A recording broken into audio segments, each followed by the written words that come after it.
noite, pessoal. Sejam bem-vindos, sejam bem-vindas. Estamos aqui. Opa, a professora Ingrid já apareceu aqui. Eu dizendo que estava aguardando a professora Ingrid aparecer aqui e ela apareceu. Cheguei, boa noite para todos. Muito bem.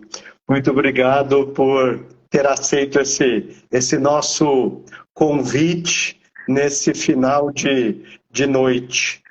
Eu que agradeço esse convite, para mim é um prazer estar falando de um tema que eu gosto tanto e a convite de um professor tão querido. Muito bem. Então a gente vai aguardando aí o pessoal entrando para nós começarmos a nossa live. Né? Normalmente, Ingrid, eu deixo a live gravada aqui, tá? Porque muitas pessoas acabam assistindo depois, tá? Se você concordar, a gente deixa aqui gravado. E depois eu também a gente compartilha no canal no YouTube, que tem pessoas que também acessam, mas pessoas acabam sabendo do assunto também. Maravilha.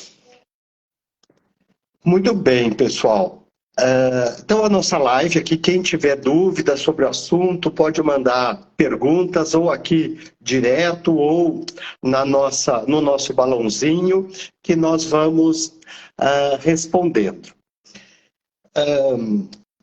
E, gente, eu tenho uma satisfação muito grande, né? A Ingrid, eu conheci ela, a gente não pode dizer, né? Eu aprendi, né? Que a gente não pode dizer bastante tempo, mas eu lembro quando eu dei aula para ela num curso de especialização, né?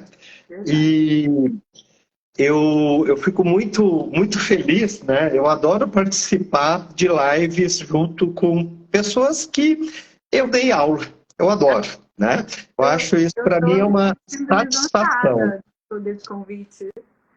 Tá, com o Isso professor tem um afeto tão grande, né? E às vezes a gente não consegue, eu digo assim, às vezes a gente não consegue ajudar do jeito que a gente quer todo mundo, mas a Ingrid é uma pessoa de um coração enorme. Ela é mestre, ela tem pós-graduação em endocrinologia e metabologia, né, pelo Instituto Qualitas. É claro que é médica veterinária, né? Isso é mestre em clínica e reprodução animal, doutor em clínica e reprodução animal pela Universidade Federal Fluminense.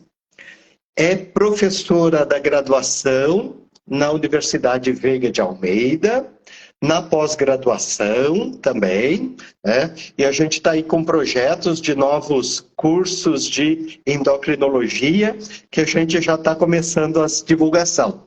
E é sócia proprietária da Vets Club, em Niterói. Isso. Exatamente, meu marido filho aí. Muito bem. E a gente vai falar aqui, gente, de um assunto, primeiro de um assunto que é o hipercortisolismo, né? E o que ele faz no sistema nervoso central. Para quem não sabe, né? E eu queria que você comentasse aí um pouquinho para nós nesse início, né? Para quem não sabe, a Ingrid fez o doutorado, né? Com isto, né? Que é uma coisa muito importante para a gente. Então, gostaria aí de deixar a palavra com você. Obrigada. Eu estou vendo que vários alunos entraram, tem alguns alunos meus que são de começo de período, então até para poder dar uma contextualizada, eu vou fazer uma breve explicaçãozinha, um breve resumo, né? Na época do meu doutorado, quando a gente fez esse estudo, a gente estudou de fato em pacientes que tinham a síndrome de Cushing, né? Então a gente vem aí numa mudança de nomenclatura, né? Então, só para contextualizar que todo esse estudo, toda essa abordagem foi feita em pacientes que tinham todas as características e o diagnóstico da síndrome de Cushing, né? E aí, dentro da nossa rotina de atendimento como endocrinologistas, a gente está bastante acostumado a reconhecer os sinais físicos, as alterações bioquímicas, laboratoriais, né? que já são bem conhecidas e bem sedimentadas na literatura a respeito da síndrome. Mas me chamava bastante atenção a escassez de material, de trabalhos que falassem, principalmente dentro da veterinária, sobre os efeitos do cortisol a nível de sistema nervoso, principalmente, né?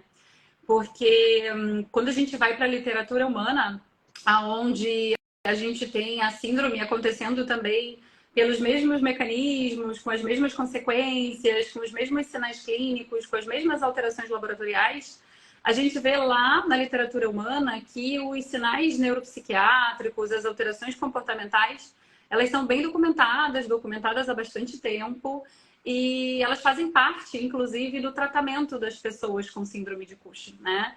O tratamento neuropsiquiátrico, ele é abordado o tempo todo.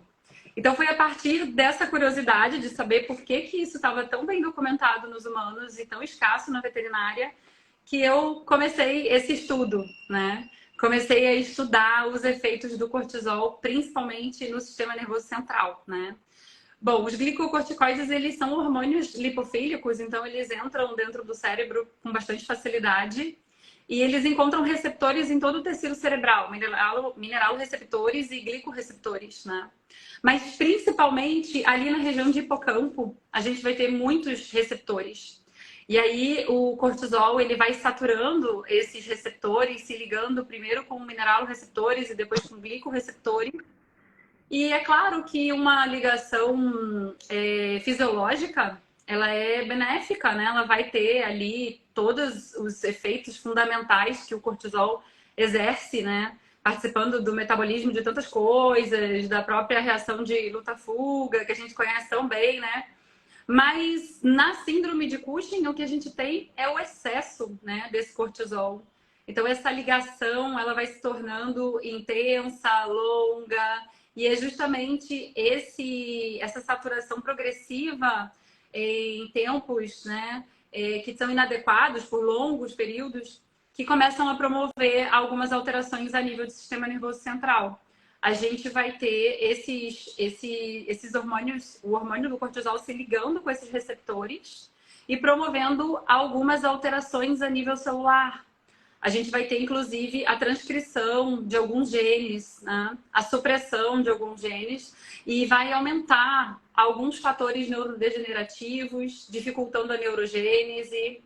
E tudo isso vai impactar bioquimicamente, né? Hormonalmente, levando aí a algumas alterações como depressão, síndrome de pânico, labilidade emocional, irritação, né? Muitas alterações que diminuem a qualidade de vida. Pelo menos essas alterações estão documentadas lá nos humanos. A coisa é tão grave que a longo prazo a gente consegue, através de exames de imagens em pessoas, observar a diminuição do hemisfério esquerdo, principalmente. Então, é mais ou menos por aí os nossos problemas. Muito bem. E enquanto você estava falando, eu estava... E foi muito interessante, eu estava pensando exatamente na diminuição, né? Porque a gente sabe que o idoso, e a gente não pode esquecer, né?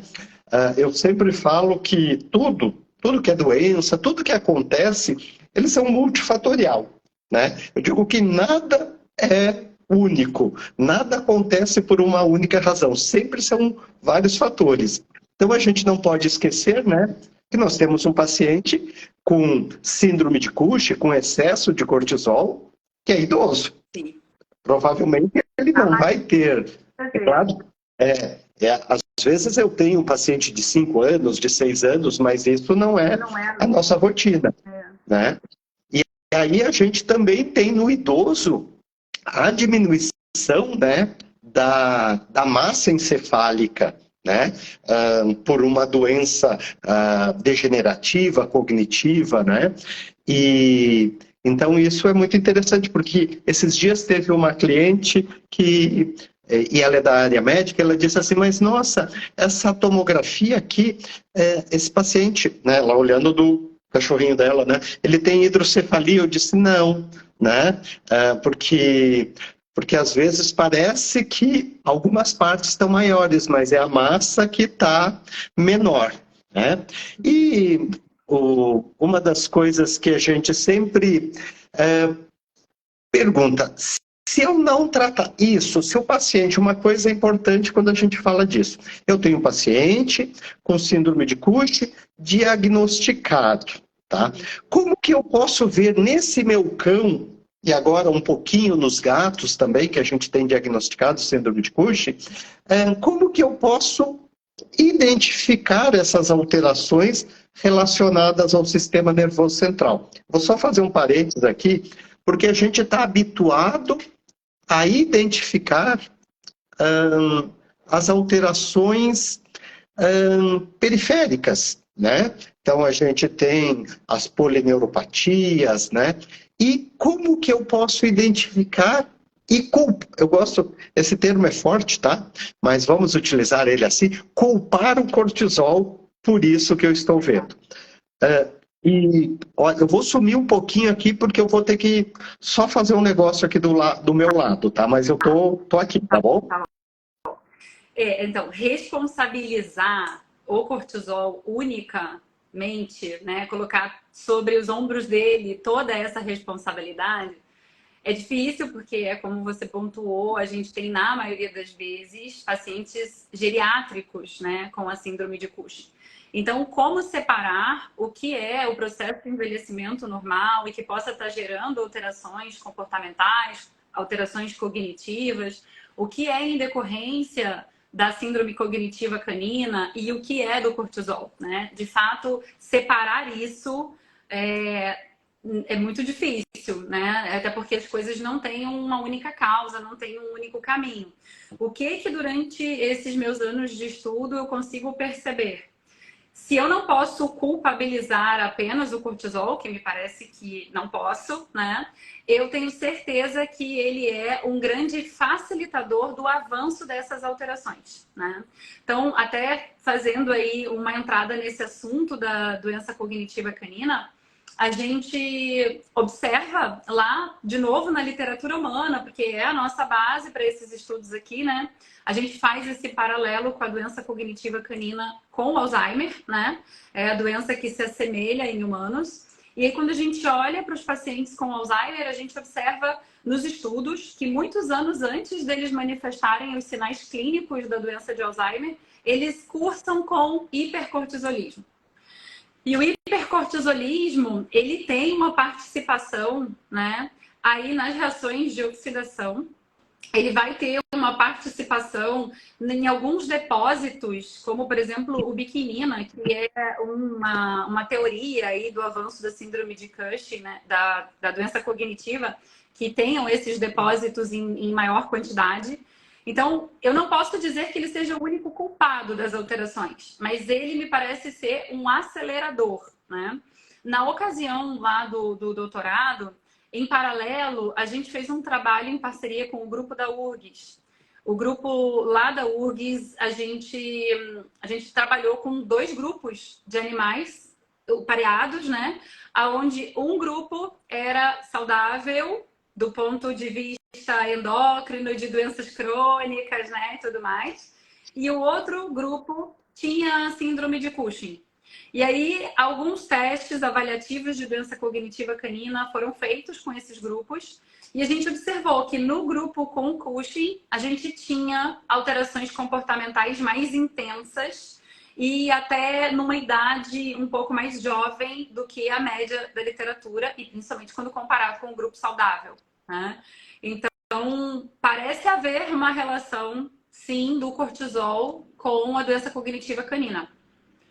Durante esse trabalho de doutorado, eu me propus a fazer um levantamento nas alterações comportamentais, né? Já que até então, o que eu encontrava na ocasião do trabalho eram literaturas que falavam alterações comportamentais, mas não diziam quais, não diziam o que eu ia identificar na minha rotina. E aí a gente tinha, na ocasião, um trabalho de 2 americanas, Notori e Mills, que tinham feito um levantamento sobre alterações de comportamento em pacientes que estavam utilizando corticoides exógenos por diferentes motivos, né? E se propuseram a acompanhar o que os responsáveis percebiam no comportamento desses animais. E elas tiveram muitos relatos de alteração de comportamento com cortisol exógeno. A partir daí, eu fiz uma grande lista de alterações de comportamento, tentei fazer a maior varredura possível dessas alterações descritas por autores N, né? Vários autores diferentes. E aí a gente conseguiu fazer uma frequência assim, interessante de pacientes com Cushing que apresentam principalmente lambedura de pata, né? É claro que, de novo, a gente não pode dizer que toda lambedura de pata é motivada por hipercortisolismo. Lambedura de pata tem inúmeras outras causas. Doutora Alessandra entrou aí na live agora, minha endócrino, também minha professora. Minha endócrino não, minha dermato durante a formação de endócrino, também minha professora aí. E a gente sabe que existem outras causas aí, né? Mas o próprio profissional da dermatologia já há muito tempo relaciona essas lambeduras de pata com questões emocionais, né? Tratando algumas vezes isso com ansiolíticos, né? Então a gente encontrou demais essa alteração de lamber pata, lamber convivente, lamber tutor, lamber objeto e encontrou um número expressivo de cães com Cushing que apresentam síndrome de ansiedade de separação. Essas foram as alterações assim, mais frequentes durante o nosso levantamento. E muitas vezes, né, durante algum tempo, né, eu lembro quando eu ouvi você falando a primeira vez, né, porque essa live estava planejada há muito tempo, tá, Ingrid? Verdade. Não pensa que é que a gente tem que ir conseguindo adequar. Quem estiver gostando, quem vai compartilhando aí. Quem tiver dúvida, mande as perguntas aqui para nós. E eu lembro, né, que essa lambedura das patas, né, ou lambedura, né, mas principalmente lambedura de pessoas, de contactantes, né, isso a gente sempre via, mas dizia, ele lambe, né? Uhum, relacionava, né? Isso. E a lambedura de patas, a gente até achava que não tinha a ver com hipercortisolismo, né? Não. E às vezes, eu sempre digo que os sinais, né, do hipercortisolismo, o paciente com síndrome de Cushing, ele vai ter poliúria, polidipsia, né, polifagia, mas às vezes Mas aí ele vai estar, né? A gente tem que ter identificando aquilo que às vezes vem antes, não vem, né? Então essa é uma característica, porque a veterinária, ela tem uma característica, eu gosto sempre de falar das minhas lives, é que a gente gosta de desgraça, né? A gente gosta da doença, né? Então esse é um ponto importante que a gente tem que lembrar, porque são coisas que às vezes não são totalmente características. E tem uma pessoa aqui que esteve comigo a última live. Vou mandar um beijo aí para o professor Cadu, querido também, prazer ter ele aqui. Exatamente. A última live foi foi com ele. Ó, tem duas perguntas aqui. Vamos começar. Eu acho que é de uma tutora, tem alguns tutores que eu já vi que entraram aqui, tá? É a Marília, tá? O meu cachorro está com 15 anos. Tem hiperadreno, é diabético e super lambe patas. E agora com doença cognitiva, né? E aí, até para a gente falar um pouquinho sobre isso, né? O que a gente pode fazer, né, para prevenir ou para evitar isto, principalmente se a gente extrapolar de humanos, né? O que eles estão fazendo? Isso não quer dizer que a gente tem que fazer, e aí já vem uma constatação, possivelmente a gente não tem comprovação de nada, né? Nada que a gente fale, né? A gente vai ter comprovação. A Marília disse assim, você foi meu professor na pós em Campinas, na Qualitas. Que a gente às vezes não... ainda mais pequenininha aqui, eu não consigo ver quem é. Tá? O que a gente pode fazer?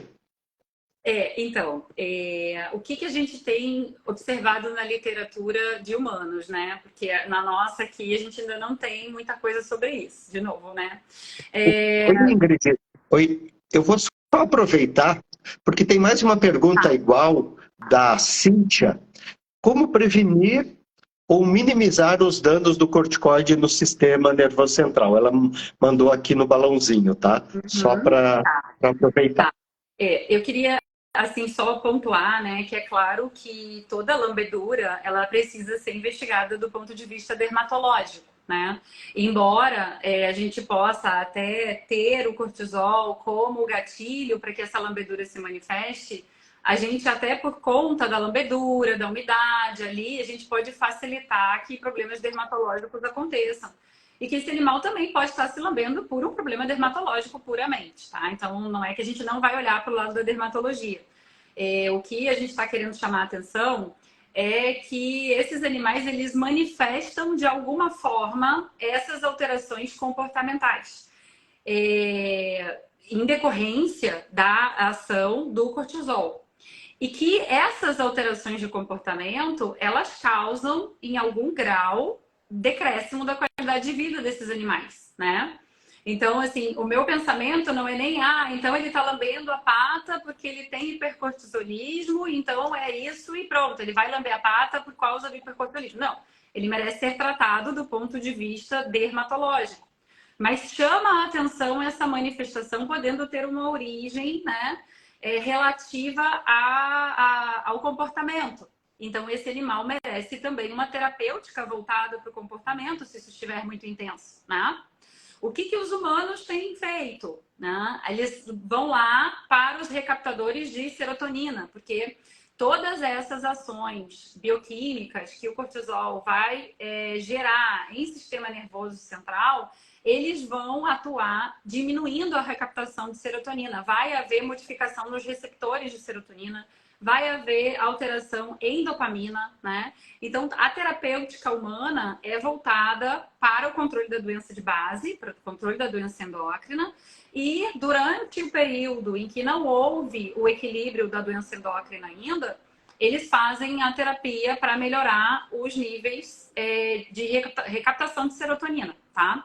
Então, aí existem N protocolos, N fármacos, muitos não servem aqui pra gente, muitos a gente usa, né, mas sem ter exatamente como você pontuou, uma comprovação de como funcionam de fato, né? Então, o que chama a atenção é através desses comportamentos pensar que isso possa estar ligado a uma alteração de comportamento em decorrência do cortisol. Tá? E não tratar isso apenas como uma consequência. Pode ser que tenha um problema de pele também, né? Como que a gente pode evitar os efeitos deletérios do cortisol no sistema nervoso central? Que foi a outra pergunta, né? Como a gente faz isso? Diminuindo a exposição. Quanto antes a gente fechar um diagnóstico, quanto antes a gente conseguir controlar o paciente, menos tempo ele vai ficar exposto aos efeitos deletérios e menos alterações ele vai ter. Tá? Agora, um dado interessante vindo dos pacientes humanos é que lá na medicina humana eles constatam alterações neuropsiquiátricas por até 2 anos depois da cura clínica da doença. Então, para nós, né, que não temos os mesmos artifícios de tratamento, que vamos modular a secreção, a conversão ali, a síntese do cortisol, eu nem consigo dizer que a gente possa ter a estabilização desse cortisol comparado ao que se tem no humano, né? Então, não sei se a gente chega a ter a remissão que a gente vê no humano. Depois do trabalho, eu passei, claro, a documentar mais essas alterações na minha rotina. E eu percebo que, numa certa casuística, isso some, mas é claro que uma vez que esse paciente vem para o tratamento, a gente acaba abraçando ele como um todo. Então, a gente está usando tratamentos que também vão beneficiar a pele, né? Eu uso muito o ômega. Se ele tem uma infecção, a gente vai controlar essas infecções, a gente vai compartilhar esse paciente com o dermato. Então, eu não posso também atribuir isso apenas ao sucesso do controle hormonal. Agora, de fato, tem muitos outros que continuam, né? Principalmente com a síndrome de ansiedade de separação. Muito bem. Quando a gente que a gente gosta muito de pensar assim, né? Eu vou controlar a doença, né? E a gente fala em controlar porque o nosso tratamento, né? Ele é um pouquinho diferente do que acontece em humanos, porque em humanos a gente se utiliza mais tratamentos definitivos, né? Então, a adrenalectomia é um tratamento definitivo. Hipofisectomia é um tratamento definitivo. E aí eu tive a cura do hipercortisolismo. Então eu não vou ter mais o excesso do cortisol. Né? Enquanto que nos nossos pacientes aqui no Brasil, né, o tratamento mais utilizado é com inibidor da esteroidogênese, né?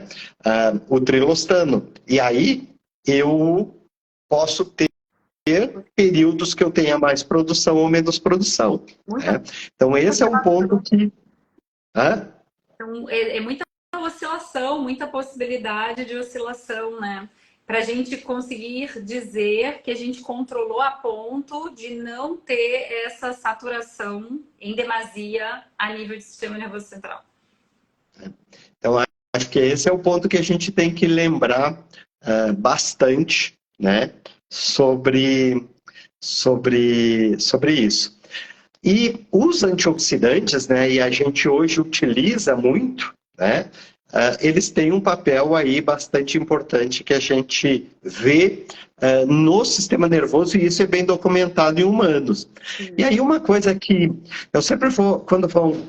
Porque a gente aprende muito, porque eu só chamo nas lives, gente, para quem está aqui assistindo ou quem vai assistir posteriormente, eu só convido nas lives aquelas pessoas que vão me ensinar bastante. Então eu aprendo muito. Então esse é o objetivo, é fazer a exploração. Eu digo assim, é o momento que eu vou explorar os meus convidados aqui, tá bom? Eu quero conseguir aprender aí a altura.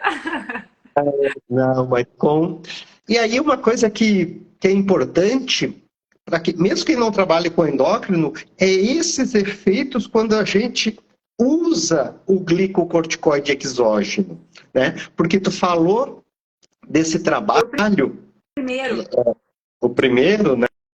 Então, a exposição crônica, então, nós podemos, então, isso fica aí para o pessoal que trabalha com comportamento e com neuro, esses pacientes que têm doença cognitiva, ou alterações neurocomportamentais, que acho que é o termo mais apropriado, né? Será que esses pacientes não foram muito expostos a glicocorticoide durante a vida? Então, eu gosto muito de dizer que a gente tem que mudar uma chave que é prevenir e não tratar. Então, cada vez mais a gente está falando aqui Por isso que eu coloquei o tema hipercortisolismo e não síndrome de Cushing. Porque na síndrome de Cushing você estudou, né? Mas esse paciente que fica aí com um problema dermatológico ou com uma doença inflamatória, qualquer doença, e toma corticoide durante um período muito grande, né? Então, isso é um ponto que a gente tem que lembrar. E eu vou olhando aqui. Como você falou, a reversão disso a gente não consegue ter uma certeza. Tem mais uma pergunta chegando aqui, da doutora Samanta. Professora, te encontrei no Reconnect, né? Encontramos muitas pessoas lá. Nos encontramos. Samanta, ela fez o curso, acho que a gente foi professor dela num curso online, da pós-graduação online. Legal. Foi uma das primeiras pessoas que eu encontrei quando eu cheguei. Vamos lá. Mas estou com um paciente fazendo uso de trilostano recente e apresentou 2 episódios de convulsão. Não sei se pelo uso do trilostano ou pelo Cushing evoluído. Não sei se você quer falar primeiro, se eu falo primeiro. Pode pontuar, fica à vontade. Samantha, uma coisa importante, tá? Eu até falei com outro colega esses dias, com o professor do diagnóstico por imagem, professor Lacreta, né? Lá de Lavras. E ele tinha um caso parecido. Eu disse assim que a gente tem algumas coisas, né? Por exemplo, eu posso ter um paciente que está tomando trilostano, mas ele está mal controlado. Não estou dizendo que é o caso, tá? Mas ele está mal controlado, ele está hipertenso, ele pode ter uma encefalopatia hipertensiva, ele pode ter convulsões, síndrome vestibular, pode ser isso. Ele pode ter uma síndrome de Cushing, ter um macroadenoma, esse macroadenoma é grande e está causando compressão. Mas eu gosto sempre de contar do meu caso. Eu tenho uma paciente, ela se chama Lori, ela tem um tumor, ela tem microadenoma de hipófise, tá? Tem um tumor abdominal inoperável há 3 anos, faz químio há 3 anos, tá? E tá indo bem, tá? E ela tem um tumor agora de seios nasais que aumentou e está comprimindo o sistema nervoso central. E aí ela convulsiona, tá? Então, essa é vários fatores. E pelo excesso de trilostano. Hipoglicemia. Aí, dose é glicose. Se a glicose não tá, eu tive uma paciente, a Mini, que a primeira crise dela de hipoadreno por tratamento foi hipoglicemia. Ela não tinha alteração eletrolítica, não tinha nada. Ela convulsionou, tá certo? Então, pode ser por efeito do trilostano. Mas eu penso sempre em tumor, tá? Eu sempre em tumor que está comprimindo, tá? E aí, Samantha, mesmo que eu sempre digo, a gente tem que dizer, sem fazer uma tomo, é para acalmar a alma. A gente, mas eu não vou fazer nada com o resultado da tomo. Tudo bem, eu posso até não fazer nada, mas eu vou saber com o que eu estou trabalhando. Né? Exatamente. Em termos de prognóstico, é tão importante. Não sei se você quer comentar mais alguma coisa aí desse... Não, acho que são todas essas possibilidades mesmo que precisam ser avaliadas, né? Agradecer muito a participação aí de todos que estão entrando aqui na live, tá certo? Eu e a Ingrid, para quem não conhece, né, a gente trabalha na pós-graduação, a gente dá curso de pós-graduação juntos aí, pelo Instituto Qualitas. Vou coordenar agora um outro curso numa outra instituição, na Faculdade Anclivepa. Para os interessados, então, a gente vai começar essa divulgação para todos aqueles que tiverem interessados, mande aí direct para a gente, para mim, para a Ingrid, para todo mundo, porque o que a gente quer é gente boa trabalhando com endocrinologia. E, Ingrid, eu respondi um negócio aqui, porque eu recebi uma pergunta, né, de uma pessoa essa semana, perguntando, disse, que bom que vocês vão falar sobre problemas do sistema nervoso central, porque eu estou com uma cachorrinha, trato uma cachorrinha que está tendo sinal neurológico, né?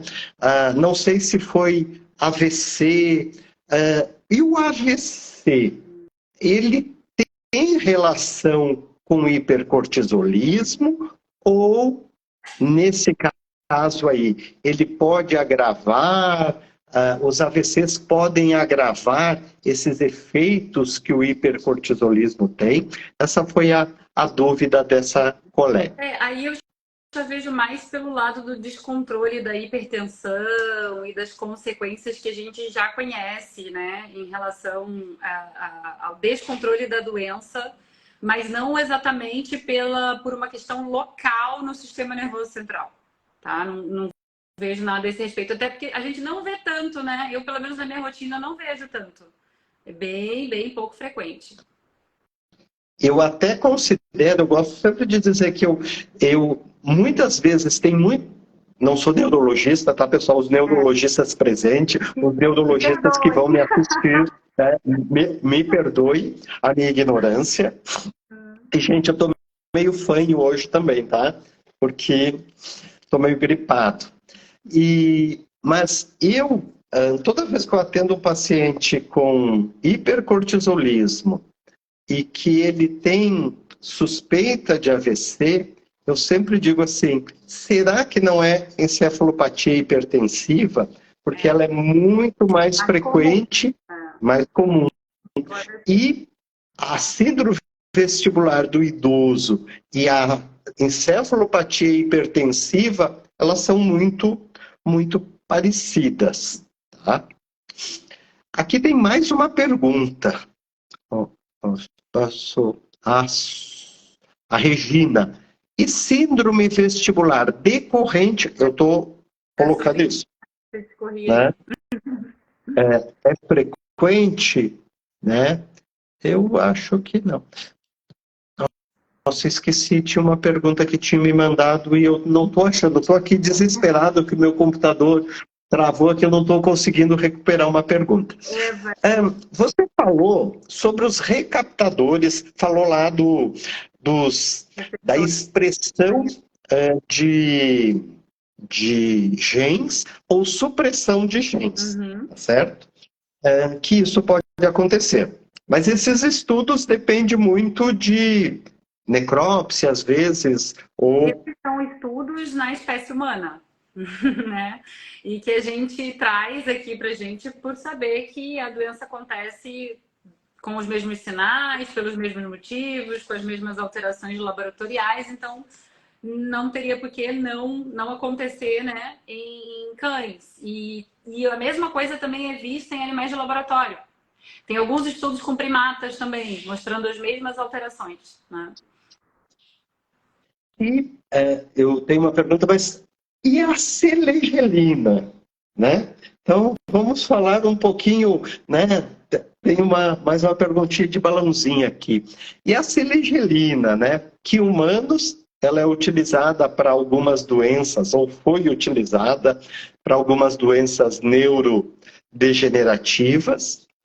E a pergunta e a selegelina, será que não faria bem para esses pacientes? Assim, o pessoal do comportamento, né, os comportamentalistas, aí talvez estivessem até mais aptos para falar sobre isso.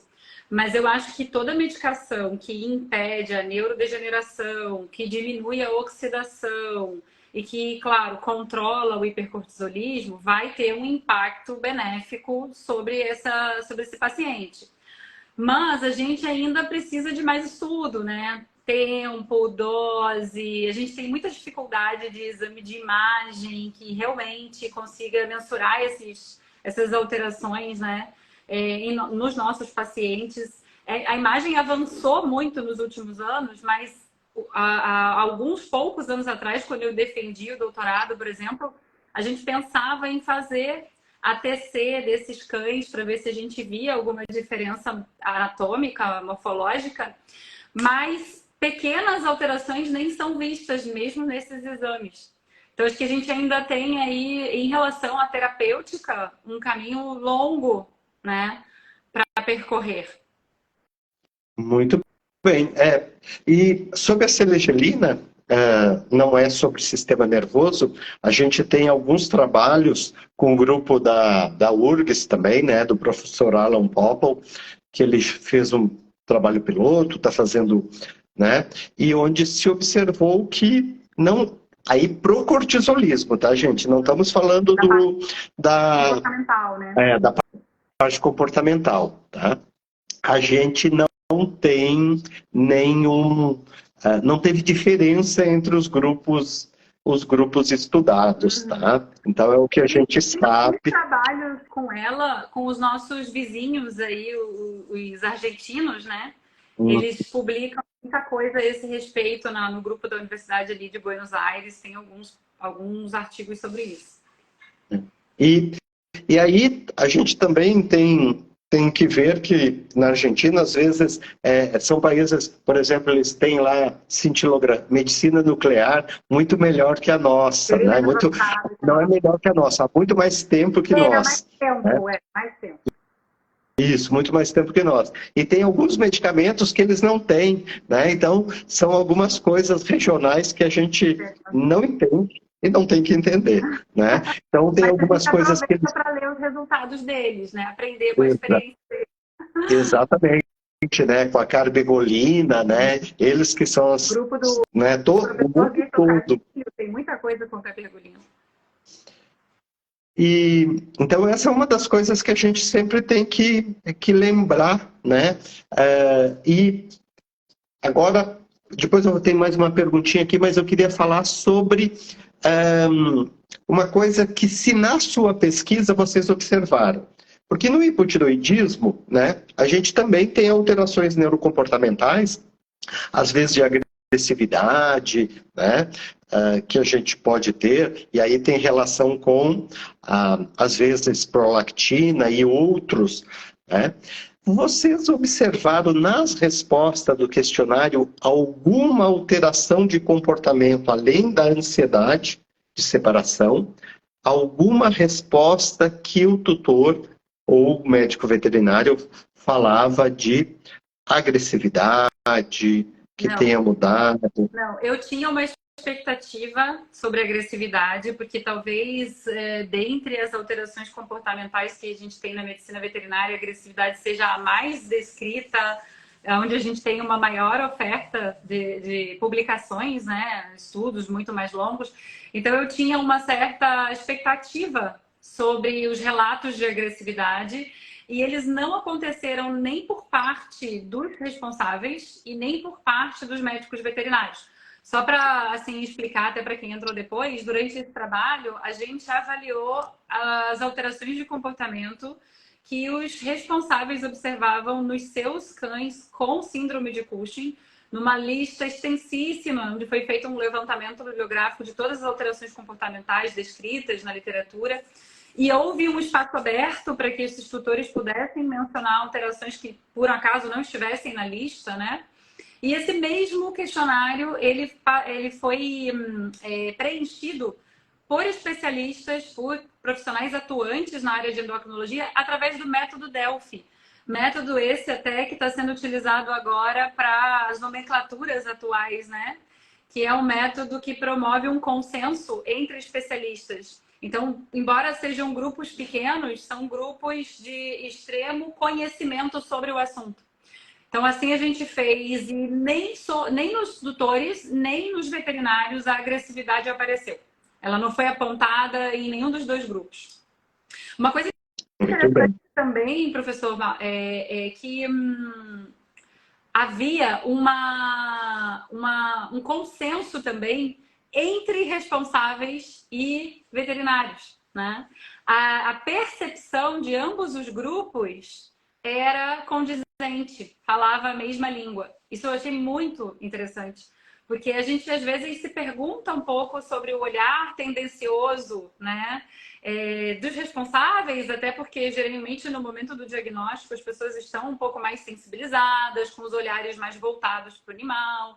Então, até onde, né, a gente possa ter um pessimismo, um otimismo envolvido na percepção. E aí, quando os grupos falavam as mesmas coisas, foi muito bom, porque validou também, ainda mais, a percepção dos responsáveis, né? Isso é uma das coisas, eu participei da banca de doutorado do professor Alan, e eu sempre digo, toda vez que a gente trabalha com questionários, né, e pessoal, para quem está aqui ou quem vai assistir depois a live, essa pesquisa da Ingrid é uma pesquisa porque as pessoas muitas vezes acham que pesquisa é fazer um experimento. Não. Pesquisa é muitas vezes você revisitar aquilo que a gente já sabe, né? Com um novo olhar, com nova nomenclatura, com novo método, né? Então, isso foi um trabalho muito, muito bom, né? De coisas que a gente não olha, porque muitas pessoas, e eu vejo que as pessoas às vezes olham para pesquisa e elas não olham com a pesquisa assim, eu sempre olho assim, eu tenho esse resultado e o que eu posso fazer para o meu paciente? Isso foi uma das coisas mais interessantes desse seu trabalho. Então, abre uma porta, porque às vezes, eu gosto de dizer que o veterinário ele é conservador e preconceituoso, porque ele não gosta de mudar conceitos, isso chama-se preconceito, né? Difícil mudar um conceito. Conceito, é isso. Eu tenho um conceito, você sabe que eu vou falar aqui, eu não gosto da Ingrid. Qualquer coisa que ela fizer, eu não vou gostar, né? É um preconceito, né? Então, essa é uma coisa que a gente tem que dizer, eu tenho que estar aberto e entender isso diferente, né? Porque esse é o ponto que, o que eu vou fazer? Porque antioxidantes, vitaminas, suplementos, isso não faz a menor diferença. Faz. Então, a gente tem que olhar as pesquisas e pensar o efeito, né? Porque eu sei que todo mundo, quando a gente aplica questionário, faz uma pesquisa de campo, a gente não tem um grupo homogêneo, porque eu não sei quanto tempo o paciente A, o paciente B e C, eles estão com síndrome de Cushing. Mas eles, né? Então, isso também... É uma fase, né? A gente não tem muito como mensurar isso. E isso em qualquer pesquisa não tem. Mas uma coisa que você falou, e para quem não acredita em pesquisa, e quem não acredita em estatística, você falou uma coisa muito importante. O que o tutor e o que o médico veterinário falavam eram linguagens parecidas. Né? E durante essa pesquisa a gente ainda tinha uma grande dificuldade, que era selecionar um grupo de animais que tivesse a síndrome de Cushing, mas que não tivesse outras doenças, que a gente sabe que é muito difícil pelo avançar da idade desses pacientes, né? Para que a gente pudesse realmente estar levando em consideração aqueles sinais que eram da síndrome, do hipercortisolismo. Me preocupa muito, né, professor, que a gente tenha uma medicina veterinária voltada apenas para a doença física. A saúde mental também é muito importante, é um pilar da qualidade de vida, né? Cada vez a gente vem avançando em diagnóstico, em tratamento, a gente vem avançando também no espaço que esses animais ocupam dentro da família. Então, negligenciar a saúde mental é negligenciar uma parte enorme do tratamento dos nossos pacientes, né? E eu sinto que, até pela síndrome de Cushing trazer muitas outras alterações, pelo fato de quem está prescrevendo um glicocorticoide estar lidando com outras alterações, muitas vezes o nosso foco não está no comportamento, o nosso foco não está na saúde mental, né? Então a gente precisa abrir um espaço dentro da consulta para perguntar sobre isso, porque muitas vezes nem o responsável consegue fazer essa correlação. Ele não sabe que o animal dele pode estar sofrendo com isso, que às vezes aquela prostração, que aquela inatividade, que aquele desinteresse pela convivência pode não ser apenas da idade, pode não ser sempre de dor, às vezes pode ser já uma manifestação depressiva, né? Então, se eles não trazem a informação, que a gente busque por ela e pergunte. Você tem que reparar, em toda consulta eu sempre pergunto, tem alguma mudança de comportamento? Você observa algo fora da rotina? Ele continua participando da atividade normal da casa como ele fazia? O que mudou para que haja essa oportunidade desse relato? Muitos não sabem a importância disso, né? E não fazem a correlação com o motivo de estar ali na consulta. Então, vou colocar aí eu tenho que lembrar sobre isso, mas tem uma pergunta aqui, ó. Tem uma paciente diabética com hipercortisolismo, né? E faz uso de trilosana e tem síndrome vestibular também. Eu sempre digo, síndrome vestibular tem que investigar bem a causa. Então, a tomografia é importante para isso. A Bruna pergunta aqui, ó, qual a experiência de vocês com o uso de carbegolina para macroadenoma? Ingrid, qual é a sua experiência?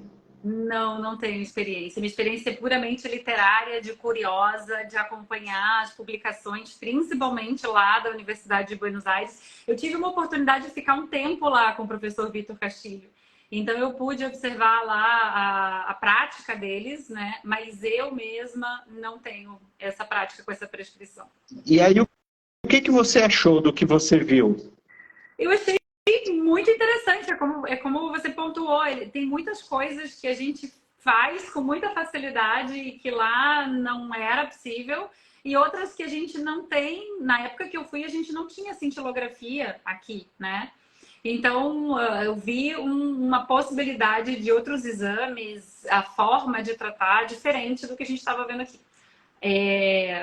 A experiência deles é incrível. Eles têm publicações fazendo remissão de diabetes, né, em gatos acromegálicos, né?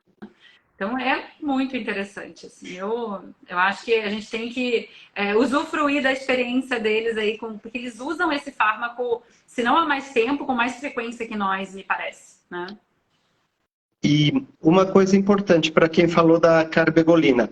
A carbegolina não é recomendada, tem se usado hoje para macroadenoma, mas não é a grande indicação dela, tá? A grande indicação da carbegolina é para síndrome de Cushing de origem hipofisária da pars intermédia, né? Então é bem específico. Então o que tem se usado para macroadenoma é radioterapia.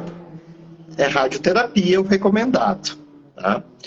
Ó, tem mais uma pergunta. Selegelina não vai prejudicar mais os nefros e hepatopatas? Ó, vou falar de hepatopatia. Tá? Os pacientes com síndrome de Cushing, eles têm esteatose. A selegelina não vai fazer um prejuízo. E sobre... não vejo isso, porque faz vasodilatação, né? E mais uma pergunta aqui. A gente parou aqui, eu fui deixando. Teve mais raças mais predispostas para ação negativa? Tem raças mais predispostas para essa ação no sistema nervoso? Não tem nada documentado a respeito de raça e uma maior sensibilidade aos efeitos deletérios no sistema nervoso central. Mas existem alguns estudos que mostram uma maior frequência em mulheres, né? Estudos humanos. E daí, se a gente trouxer aqui de novo para nós, né? A maior frequência de síndrome de Cushing em cães é nas fêmeas, né? Então, temos aí de novo uma proximidade. Aí a Ingrid estava falando, né? É porque eu não queria esquecer das perguntas, né? Mas eu disse que eu ia puxar para uma coisa que eu gosto sempre de falar, que o objetivo de vida é ser feliz, tá?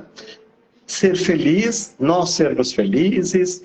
Eu sempre coloco no tratamento dos meus pacientes, cliente feliz. Por quê? Porque é isso. Então a gente tem que perguntar na anamnese se o cão está triste, se ele está feliz, né? Não apático de doença, tá? Mas ele não quer mais interagir, ele fica só na caminha, você chega, ele não interage, porque o objetivo é a felicidade. Então a gente tem que lembrar, né, e de perguntar disso de forma diferente, porque isso pode ser um sinal, né? Ele só fica feliz no momento que ele vai comer, né? Então a gente tem que falar, né, de perguntar isso, né? E de novo é o que a gente estava falando, da gente pensar. Teve uma pessoa que colocou aqui, né, abrindo horizontes. É isso, a gente tem que abrir o nosso horizonte, né? E abrir horizontes é deixar de ser preconceituoso, né? Eu gosto muito de falar porque o preconceito ele caiu como uma palavra, né, que se usa muitas pessoas, mas o preconceito é ter um conceito e não mudar. A gente tem que mudar, tá? E Ingrid, Várias pessoas falaram aqui que foi, né? Estão colocando que foi maravilhoso, que estava ótimo, parabéns, tá? Depois a gente consegue agradecer a todos. E é uma hora, passa muito rápido, né? Muito É o que eu rápido. falei, eu adoro esse assunto, né? E ainda mais com alguém tão querido. Então, eu podia ficar aqui falando horas de cortisol. Olha, eu amo adrenal, amo cortisol, amo esse eixo. Então, eu poderia ficar aqui o dia inteiro. Mas eu quero te agradecer, né, pelo convite, pela oportunidade desse bate-papo, dizer que foi maravilhoso e agradecer a todo mundo que está aí acompanhando a gente, fazendo pergunta, professor Cadu aí mandando aí. Professor Cadu, né? Ele sabe que... E outra coisa, né? Isto, né? O objetivo, porque tem vários assuntos que nos cursos a gente não toca nisso. Não faz né? parte da Os ementa cursos, da gente, né? a gente, ele não faz parte, a gente não fala, a gente não discute, então, às vezes a gente tem que arrumar espaços para falar desses assuntos. E uma coisa, Ingrid, depois a gente vê bem isso, mas é uma live que ela ficou o tempo todo com o mesmo número de pessoas aqui entrando, tem pessoas que entram e salvam e dizem, depois eu tenho que assistir. E agradecer a tua disponibilidade, que eu sei que é o final de dia, tá? De estar aqui conversando com a gente, trazendo isso que é muito recente no congresso do